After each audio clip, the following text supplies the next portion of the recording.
बहुत ही आश्चर्य की बात है कि जब 2 रोज पहले पेशवार में इतने बच्चे की मौत हुई आतंकवादियों के हाथ में, और सिर्फ पाकिस्तान नहीं, पूरा विश्व, हमारा पूरा देश, हम सब राजनीति, देश, धर्म, मजहब से ऊपर उठ करके इसका कंडेम किया। आतंकवाद से कोई समझौता कोई भी अगर करता है तो बाद में उसको भुगतना भी पड़ता है।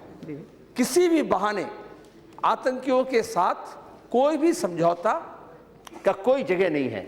और हम जब मुंबई में 26/11 को जब सरहद पार से लोग आए और आतंकियों का हमला का शिकार किए, अभी किरसमैया कहे, हेमंत करकरे, सलास्कर, कामते और ऐसे हमारे बहुत से, सिर्फ हमारे जो सुरक्षाकर्मी थे वो नहीं, नागरिक, विदेशी पर्यटक और बेगुनाह लोग को मारा गया।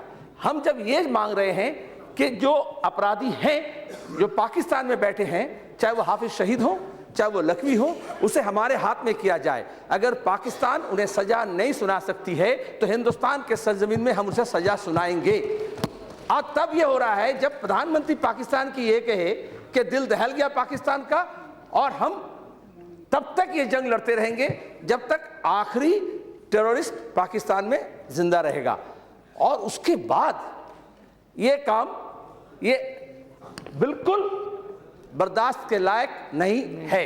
अगर पूरा पाकिस्तान टेररिस्ट के खिलाफ लड़ने के लिए तैयार है तो फिर वहां पे लखवी को जमानत मिलने का कोई सवाल नहीं है। इसलिए हम समझते हैं हमारी भावना को एकजुट होकर के पूरे देश की तरफ से कि दक्षिण एशिया में हमें दहशतगर्दी से अगर लड़ना है तो हमारे किसी भी खित्ते में, चाहे वो पाकिस्तान हो, चाहे बांग्लादेश हो, चाहे हिंदुस्तान हो, चाहे श्रीलंका हो, किसी की जमीन को भी हम टेररिस्ट को इस्तेमाल करने नहीं देंगे। और पाकिस्तान के बच्चों के ऊपर हमला जैसे हमारे दिल झंझोड़ दिया है, हमारे लोगों के ऊपर जो हत्या हुई वो पाकिस्तान के भी दिल को दहलने वाला है। अमन पसंद लोग, चाहे वो सरहद के उस पार में हो, चाहे सरहद के इस पार में हो, हमें एक साथ होकर के दहशतगर्दी का खात्मा करना है। और इस बात को आप हमारे संसद के जरिए पाकिस्तान के संसद को भी बताएं कि अगर उनके जुडिशियरी में अभी भी ऐसे कमजोरी है कि वहां के दहशतगर्दी को वो पनाह देते हैं, तो वहां के संसद कम से कम वहां के जनता के प्रतिनिधि होकर के इस बात को दोहराए कि हम दहशतगर्दी से कोई समझौता नहीं करेंगे।